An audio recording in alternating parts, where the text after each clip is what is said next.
ত্রয়োদশ জাতীয় সংসদ নির্বাচন অনুষ্ঠিত হতে যাচ্ছে ২০২৬ সনের ফেব্রুয়ারি মাসের ১২ তারিখে। আজকের দিনের যদি পরিবেশ পরিস্থিতি দেখেন, তাহলে সরকারের পক্ষে যারা এই মুহূর্তে আয়োজন করছেন, তাদের দৃষ্টিভঙ্গি, চিন্তা চেতনা, ভাবছুর দেখলে মনে হয় তারা শতভাগ শক্তি নিয়ে, সামর্থ্য নিয়ে, আন্তরিকতা নিয়ে এই নির্বাচনটি অনুষ্ঠানের জন্য সর্বশক্তি নিয়োগ করেছে। এবং এই নির্বাচনের পথে যত বাধা আসবে সব বাধা তারা অতিক্রম করবে। আর এই নির্বাচনের মাধ্যমে শান্তিপূর্ণভাবে ক্ষমতা হস্তান্তর করে তারা বিদায় নেবে।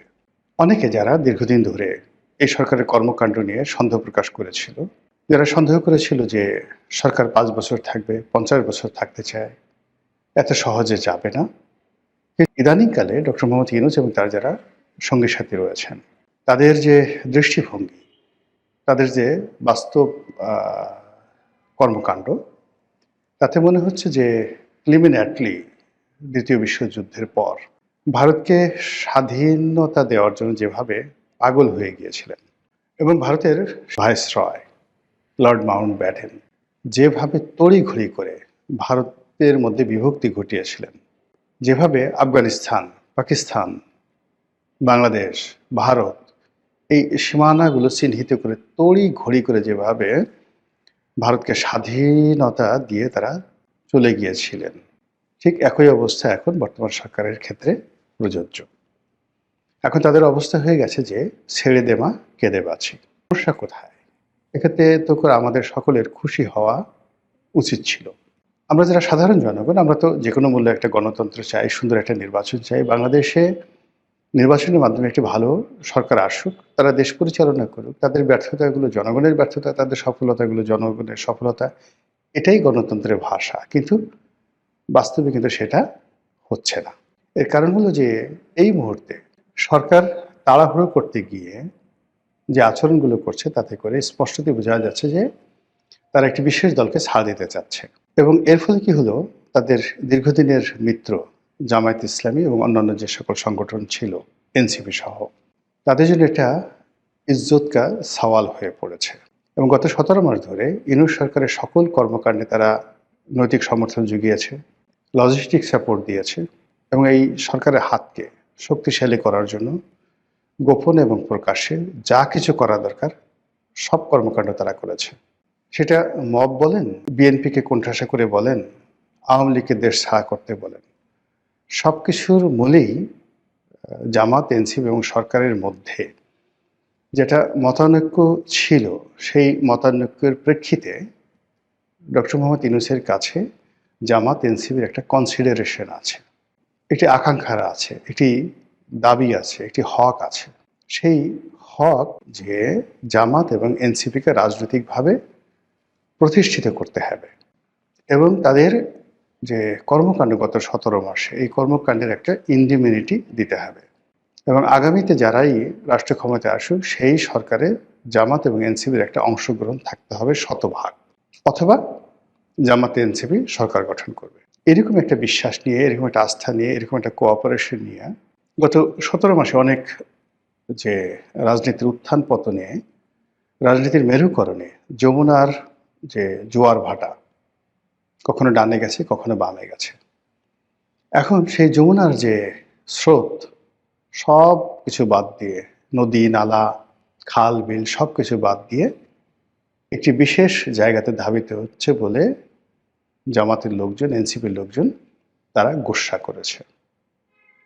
এবং সঙ্গতির কারণেই সরকার যে তাড়াহুড়ো করছে, সেই তাড়াহুড়ো করে বিএনপির কাছে যত দ্রুত ক্ষমতা হস্তান্তর করা যায়, তারেক রহমান সাহেবকে যত দ্রুত প্রধানমন্ত্রী বানানো যায়, তার জন্য সরকারের সর্বোচ্চ চেষ্টা। ভালো কথা, এটা হতে পারে এবং এটা হয় স্বাভাবিক। এই কারণে যে বিএনপি এই মুহূর্তে বাংলাদেশের বড় দল, আর বড় দলের প্রধান তিনি তো প্রধানমন্ত্রী হবেন, তাহলে কে প্রধানমন্ত্রী হবে তিনি ছাড়া? শেখ হাসিনা, নাকি জামাতের আমির, নাকি এনসিপির জনাব নাহিদ, কিংবা ধরুন স্বয়ং ডক্টর মোহাম্মদ ইউনূস? এটা হয় না। তো এই যে বাস্তবতা, সেই বাস্তবতা কিন্তু গত ১৭ মাসে আমরা সেটা দেখিনি। আমরা যেটা দেখেছি যে আওয়ামী লীগ তাদের 35% ভোটার, সহযোগিতার ভোটার আছে আরও 15%, সব মিলিয়ে 50% ভোটার মাঠের বাইরে। বিএনপির 35% ভোটার আছে, 50 আর 35 85। 85% ভোটারের উপরে বাকি 15% ভোটার, যার মধ্যে রেজিমেন্ট ভোটার সংখ্যা 4 থেকে 5%। জামাতের ভোট বাংলাদেশে 4 থেকে 5%। তো এই 4 থেকে 5% রেজিমেন্টাল ভোট মানে সংগঠিত ভোট, এর বাইরে এলোমেলো, সেটা চরমোনাই হতে পারে, অন্যান্য ইসলামিক দলগুলোর ভোট হতে পারে, সব মিলিয়ে নট মোর দ্যান 15%। তো এইটা একটা মানে বৈষম্য, সংখ্যা লঘিষ্ঠ সরকার। তো সেই সংখ্যা লঘিষ্ঠ সরকার গত 17 মাস ধরে 85% ভোটের যারা স্টেক হোল্ডার তাদেরকে মানে এক গ্রুপকে দেশের বাইরে রাখার চেষ্টা করেছে, আরেক গ্রুপকে ক্ষমতার বাইরে রাখার চেষ্টা করেছে। এখন সেটা বুমেরাং হয়ে গেছে এই সময়টিতে এসে। সেটা হলো আওয়ামী লীগ আর এখন আগের মতো নিজেদেরকে দুর্বল ভাবছে না। আর বিএনপি এই নতুন বন্দোবস্তে তারা হঠাৎ করে মানে 180 ডিগ্রি অ্যাঙ্গেলে উল্টে গিয়ে দেশের সকল দণ্ড মণ্ড ক্ষমতার মালিক হয়ে বসে পড়েছে। তো এরকম যখন ঘটনা ঘটে আপনার আমার দৈনন্দিন জীবনে, তখন আমরা কি করি? যেমন ধরুন, একটা খুব প্রাকৃতিক ডাক এসেছে, পেটটা একটু কিরমির কিরমির করছে, গুড়গুড় করে শব্দ হচ্ছে, আপনি বুঝতে পারছেন যে কিছু একটা হবে। এবং আপনার শরীর যখন কষা থাকে, দীর্ঘদিন কষা শরীর, কোষ্ঠকাঠিন্য, তো এরকম গুড়গুড় যখন শুরু হয় তখন সেখানে আসলে যাকে বলা হয় আমরা সেমি ডায়রিয়া একটা অবস্থা হয়। আপনি বুঝছেন যে আপনার হাতের সময় বেশি নাই, আপনি দৌড় দিলেন বা জোরে জোরে হাঁটার চেষ্টা করলেন, আশেপাশে টয়লেট খুঁজছেন অথবা টয়লেটে যাওয়ার চেষ্টা করছেন। এর ফাঁকে কি কি দুর্ঘটনা ঘটতে পারে? ছোট্ট একটা শব্দ হলো, বায়ু ত্যাগ করতে গেলেন, কাপড় নষ্ট হয়ে যাবে। কিংবা দেখা গেল যে আর একটু অসতর্ক হলেন, পাটা একটু চেগায় দিলেন, কাজ হয়ে যাবে, জ্যাঙ্গে ঠ্যাঙ্গে সব ভরে যাবে। এই গেল মানে দুর্গন্ধের দিক।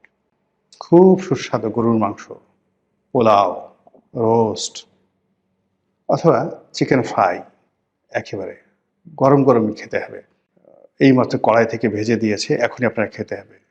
যারা এগুলো খেতে পারবে না তারা ধরেন বড়া, পেঁয়াজু, বেগুনি, গরম গরম কোনো একটা কিছু, কিংবা ধরেন চা, খুব একদম ঠান্ডা হয়ে গেছে, হিমশীতল, আপনি একটু চা খাবেন।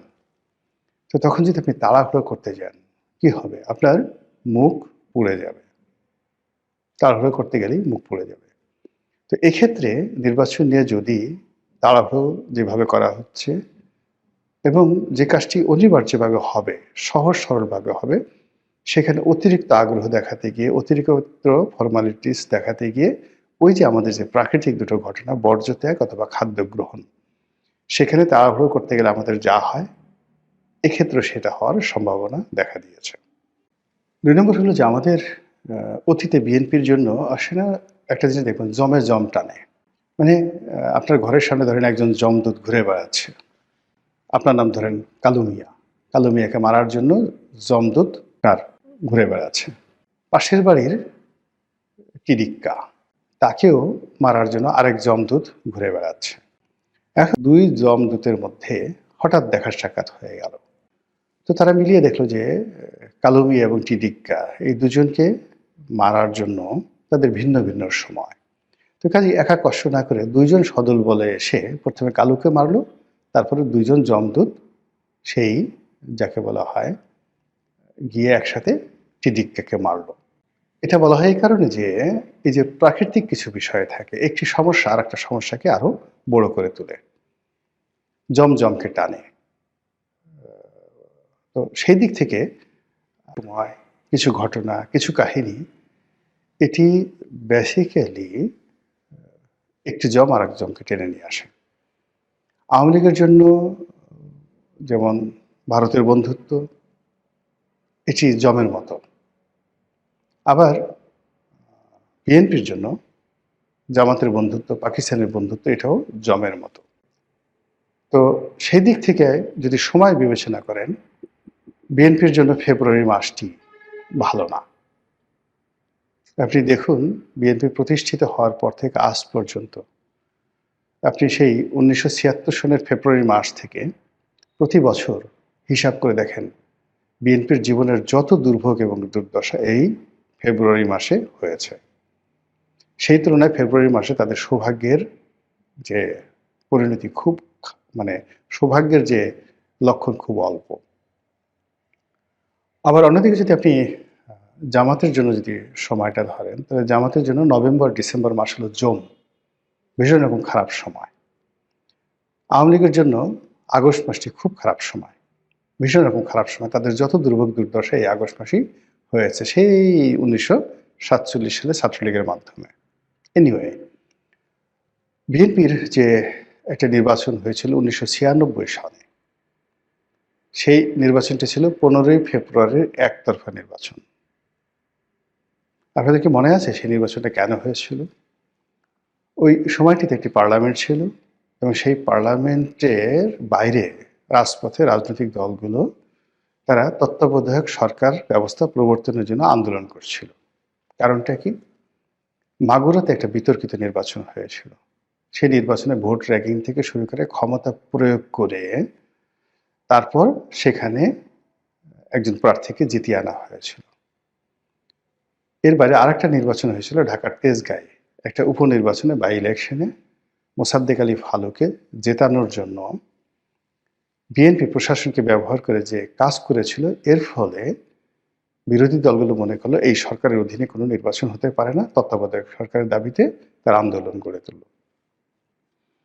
এবং এই আন্দোলন এসে এমন একটা পর্যায়ে পৌঁছে গেল যে আওয়ামী লীগ, জামাত থেকে শুরু করে সংসদের সকল বিরোধী দলগুলো এক হয়ে গেল এবং তারা একসঙ্গে পদত্যাগ করল। বিএনপি সর্বশক্তি নিয়োগ করলো, তাদেরকে দমানোর জন্য কিচ্ছু হলো না। নির্বাচনের শিডিউল হলো, সমস্ত দলগুলো নির্বাচন বর্জন করল। ফলে বিএনপিকে একা নামকা অবস্থায় একটা নির্বাচন করতে হলো। এবং সেখানে যেমন আওয়ামী লীগের বিনা ভোটে নির্বাচনে জাতীয় পার্টি ছিল, 15 ফেব্রুয়ারি নির্বাচনে বিএনপির কোনো এরকম জাতীয় পার্টি প্রক্সি কোনো গৃহপালিত বিরোধী দলও ছিল না। এর ফলে কি হলো? বিএনপি একটা তত্ত্বাবধায়ক সরকারের কাছে ক্ষমতা হস্তান্তর করে বিদায় নিল এবং আওয়ামী লীগ ক্ষমতায় এলো। এখন ধরুন সবকিছু ঠিক হচ্ছে, এই আগে যে ইগোরগুলো বললাম সেই ইগোগুলো আছে, রাজনীতির মেরুকরণ আছে, তারপরে দেশি বিদেশি নানা রকম চক্রান্ত আছে। সেই চক্রান্তের এমন পর্যায়ে এসে বাংলাদেশে কিন্তু দুটো গ্রুপ হয়ে গেছে। বিএনপির সঙ্গে কারা কারা থাকবে তারা সেটেলড হয়ে গেছে, আর জামাতের সঙ্গে যারা থাকবে তারাও সেটেলড হয়ে গেছে। এখন আপনি চিন্তা করুন যে বিএনপির সঙ্গে যারা আসছে বন্ধু হিসেবে তারা খুব ছোট দল, এরা ব্যক্তিগতভাবে দুর্বল আর তাদের লোকজনও তেমন একটা নেই। যেমন ধরুন হেফাজতের জুনায়েদ হাবিবি, নুরুল হক নুরু, তারপরে সেই আন্দালিব রহমান পার্থ, মানে এ সকল রাজনৈতিক দলের যারা বিএনপির সঙ্গে সাইফুল বিপ্লবী যে ওয়ার্কার্স পার্টির সাইফুল হক,